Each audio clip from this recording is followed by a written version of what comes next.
Hello everyone, welcome you all to today's class. Today's class is about chapter sets. Okay, in the topic sets, we are going to start third part of the chapter. Okay, so in earlier two parts we have studied what is a set and the representation of sets, types of sets like finite, infinite, empty sets, right? And also we have studied intervals, we have studied power sets, right? So in first two parts we have covered all these basic topics. So in today's subtopic part 3, sets part 3, so we are going to discuss what is Venn diagram and operations on sets. Okay, so before we start operations on set, maybe we can start first what is a Venn diagram. Okay, so Venn diagram is basically what? Venn diagram is basically, it is pictorial representation of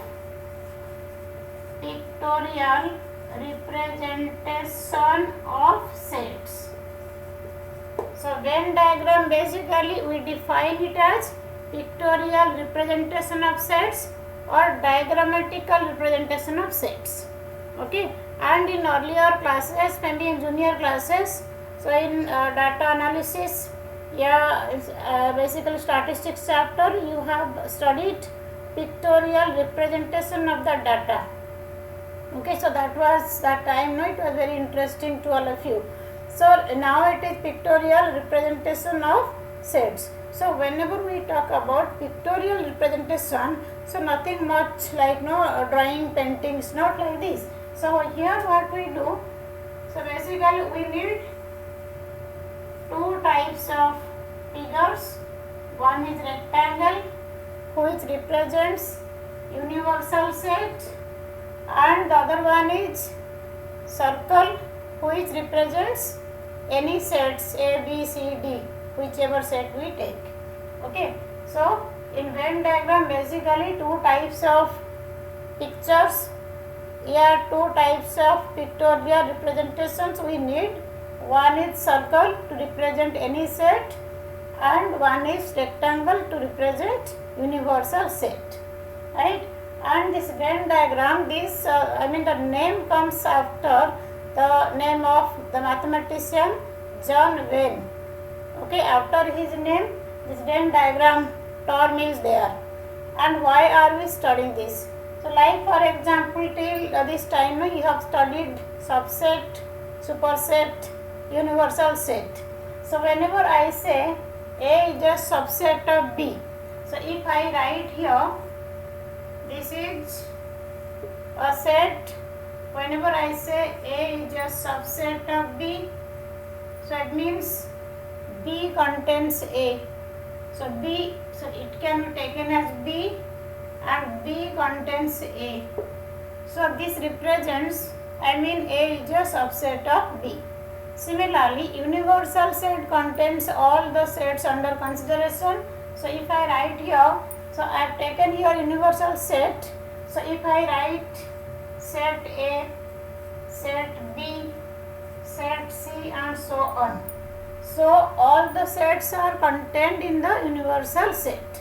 So we can represent like this. Okay, and also Venn diagram, it is very important in studying operations on sets. That will really help you visual representation of the sets. Whenever you study union of two sets, union of three sets, intersection of sets, like this. Okay, so this is about Venn diagram, and we will apply, we will use Venn diagram in all the operations, right? So coming to operations on sets, so just like as you know, operations on number system, that is you are familiar with addition, subtraction, multiplication, division, etc. Right? Similarly, in case of sets, we have various operations. Okay, so just like addition, subtraction, multiplication, division, in case of number system, here we have union of sets, intersection of sets, complement of a set, difference of sets, and finally Cartesian product of sets. So these are 1, 2, 3, 4, 5 operations we are going to study.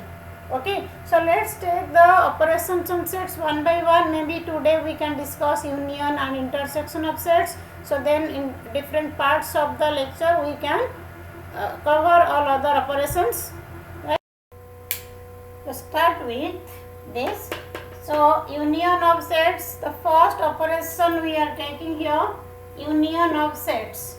Now union of sets, to define it, let A and B be two sets. Union of A and B denoted by A union B. See here, let A and B be two sets. Union of A and B denoted by this A union B is a set whose elements are either in A or in B. So it means union of two sets, basically that is a set first of all. Secondly, the elements of A union B should be either in A or in B. Okay, so mathematically we write like this: A union B is a set whose elements are X such that X belongs to A or X belongs to B. Okay, so like this we define. And whenever we use Venn diagram, so here if I take, this is set A, this is set B, A, B. Now you have to take the elements which are either in A or in B, means you consider all the elements in this. Okay, so all the elements which are in A or in B. So in case A and B, they do not have any element in common, A, B. So we take elements in A or elements in B.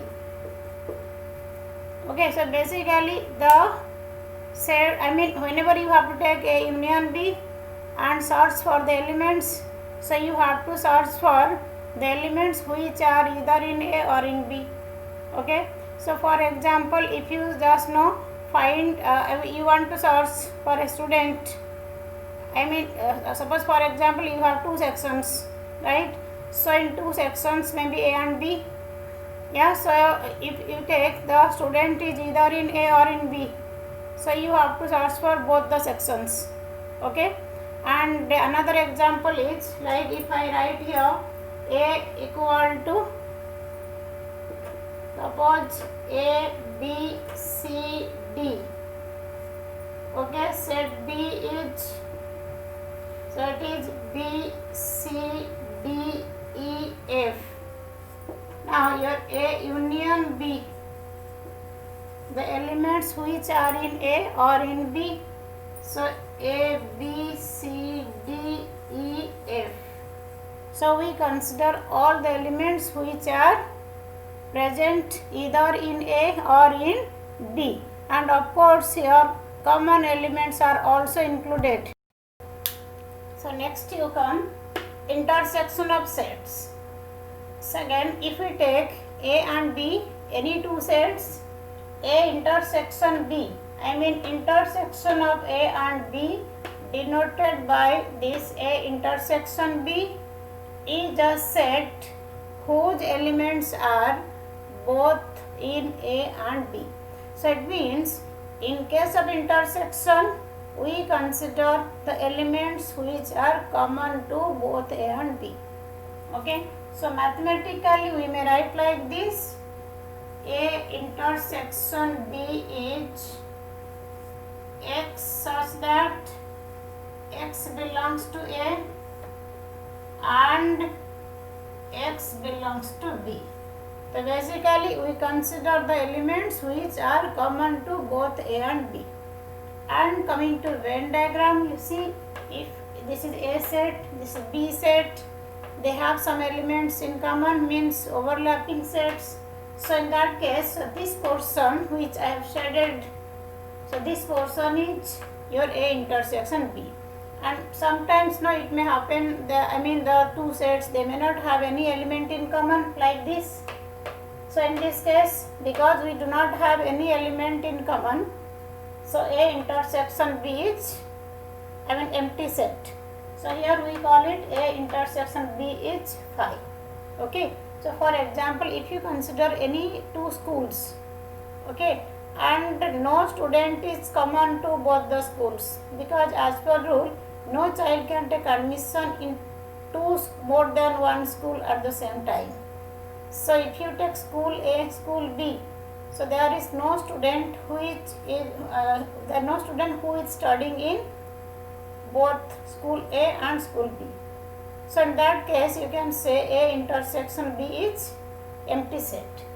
And whenever A intersection B is phi, it means when A and B, they do not have any element in common, we call such set as disjoint sets or mutually exclusive sets. So like this, so these two sets we can say disjoint sets, or you can say mutually exclusive sets. So if you want to write down, you can write down mutually exclusive or disjoint sets. So it means when the sets do not have any element in common. So here you see, if A intersection B equal to phi, okay, if the sets having no element in common, then two sets are called disjoint or mutually exclusive sets. So having a good knowledge in set operations will really help you studying the probability theory very easily, and you can say conceptually you really can enjoy. Okay, so having sound knowledge of operations on sets like mutually exclusive sets, union, intersection, and other operations also, it will really help you to study other topics. Okay, so till now I told you what is union of sets, then what is intersection of sets, and one subcategory mutually exclusive sets, disjoint sets. Okay, so next we will go, so how, some of the properties of union and intersection. So before going for the properties of union and intersection, so let's take some simple exercises. We are given set A 1, 2, 3, 4. These are the elements in set A. Set B elements are 3, 4, 5, 6. Set C elements are 5, 6, 7, 8. And D set having the elements 7, 8, 9, 10. So find A union B. So as you know, A union B means the elements which are either in A or in B. So here we can write A union B is 1, 2, 3, 4. 1, 2, 3, 4, 5, 6. Okay, we are covering all the elements in A and B. Okay, so B union C. So here B union C is elements which are either in B or in C. 3, 4, 5, 6, 5, 6, 7, 8. So 3, 4, 5, 6, 7, 8. Elements which are either in B or in C. Now next one is A union B union C. Means we have to consider the elements which are either in A or in B or in C. So 1, 2, 3, 4, 3, 4, 5, 6, 5, 6, 7, 8. So here you have to get A union B union C equal to 1, 2, 3, 4, 5, 6, 7, 8. So basically we are considering the elements which are present either in this set or in this set. If you have 3 sets, again 3 sets you have to take. Okay, so basically we are covering all the elements present in those sets. Now coming to fourth part, A intersection B. So A intersection B means the elements which are common to both A and B. So here 1, 2, 3, 4, 3, 4, 5, 6. So as it seems 3, 4, two elements are common in both A and B. So B intersection D. So here B intersection D. Now elements common to B and D 3, 4, 5, 6, 7, 8, 9, 10. So it means there is no element which is common to B and D. So it means we can write here B and D is 5. I remember we are writing 5 without bracket. If we write 5 within the bracket, it is considered as the set containing the element 5. Set without, 5 without bracket means it is basically an empty set. Now next, A intersection B union D. So first you get B union D. Your B union D is, just writing here. So B में होगा और D में होगा 3, 4, 5, 6, 3, 4, 5, 6, 7, 8, 9, 10. That is your B union D. Next, A intersection B union D. So you have to see the elements which are common in A as well as B union D. A contains 1, 2, 3, 4. B union D contains 3, 4, 5, 6, 7, 8, 9, 10. It means the common elements are 3, 4. Okay. And one more question, just question number 2. Suppose you have A set is, I can take here A, B, C, D. Set B is, I can take here A, B. Now my question is B subset of A? Okay, it's B subset of A. Then find A intersection B, A union B. Okay, so first of all, is B is a subset of, is B subset of A? It means whenever two sets are, one set is subset of other set, whenever we define subset, A is a subset of B if every element of A is an element of B. Similarly, B is a subset of A. It means we have to check whether every element of B is an element of A. So every element of B means B contains A and B, and A contains A, B, C, D. So every element of set B is an element of set A. So B is a subset of A. True. So if B subset of A, your answer will be yes. B is a subset of A. Now next, find A intersection B. So if you look at this A and B sets, then A intersection B is what? A intersection B is the elements which are common to both A and B. So that is your AB, means set B. What is A union B? A union B is, you can take A, B, C, D, means that is A. So here one thing is very clear, whenever A is a subset of B, right? So you can have, suppose like this, if you write here B, this is A. If A is a subset of B, then you have the intersection will be A and union will be B.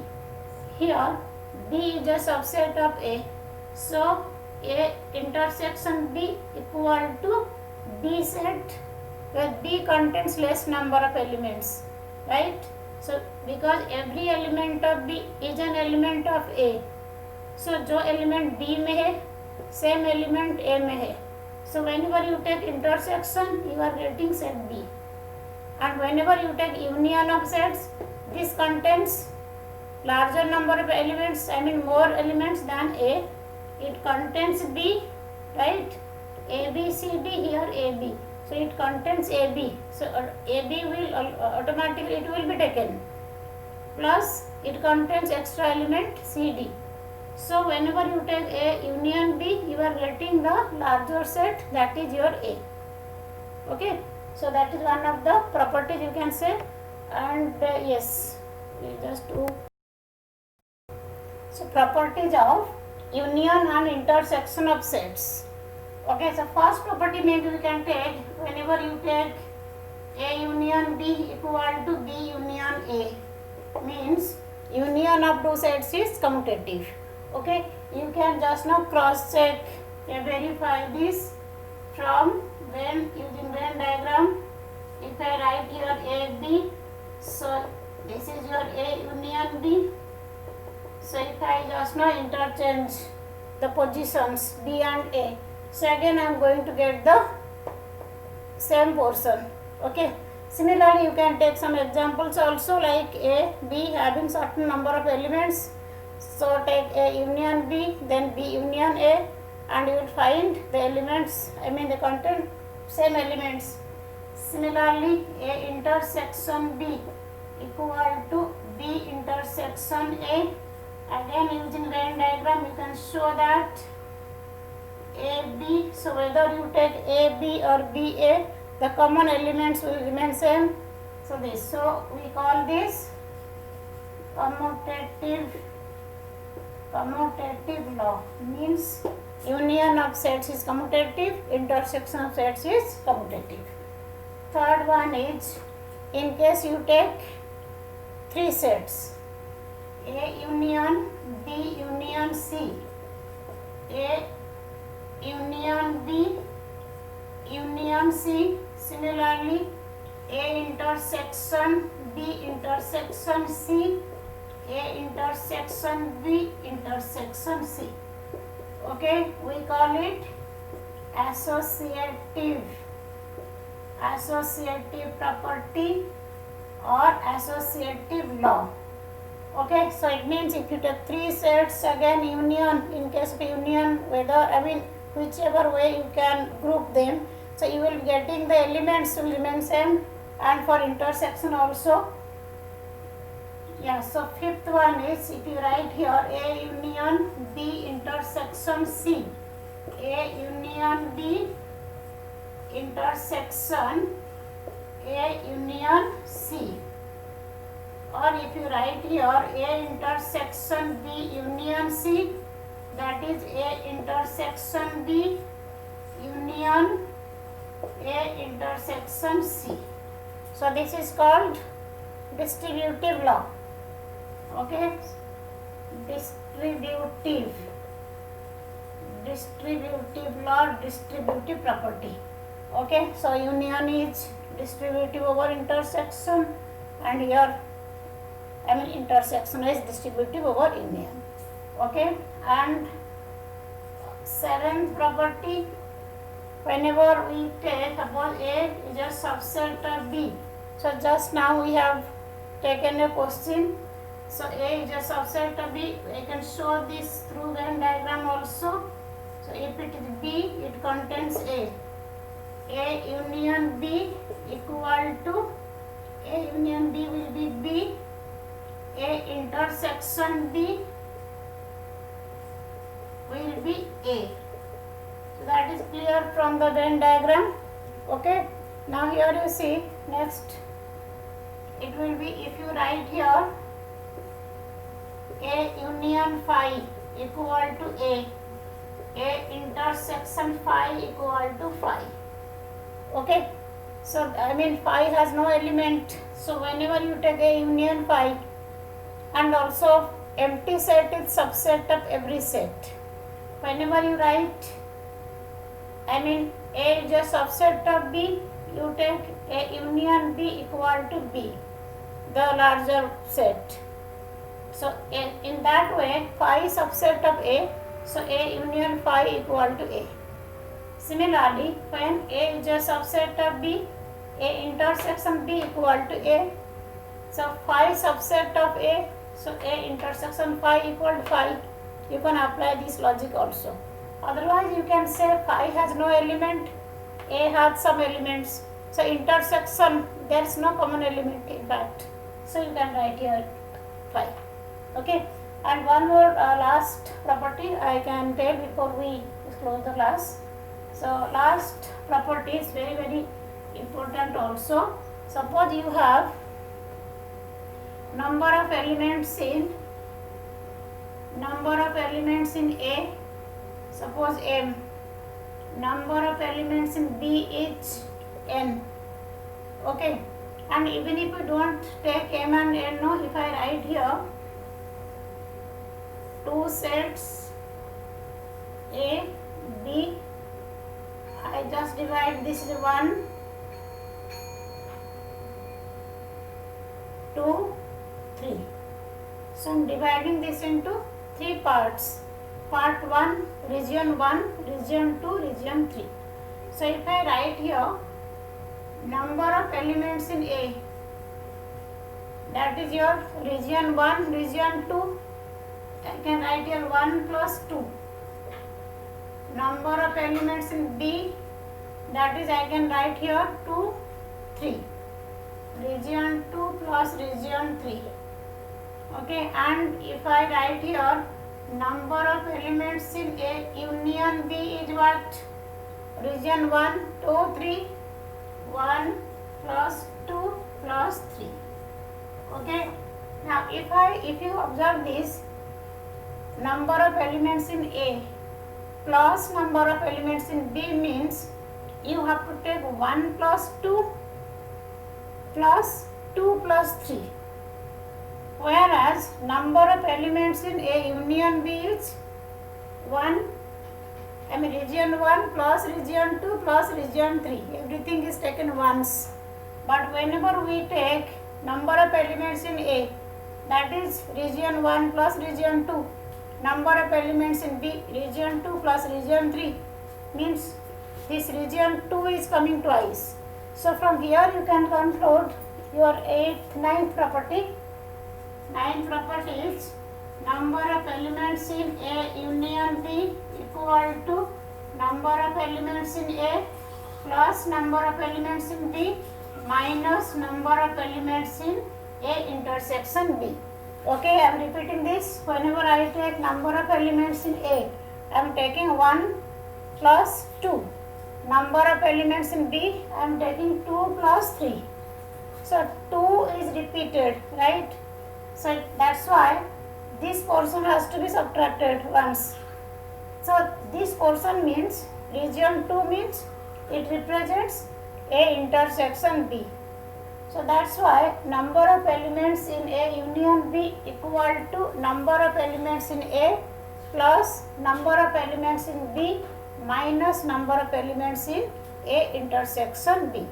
And if A and B are mutually exclusive sets, means if A and B are disjoint sets, A intersection B is empty.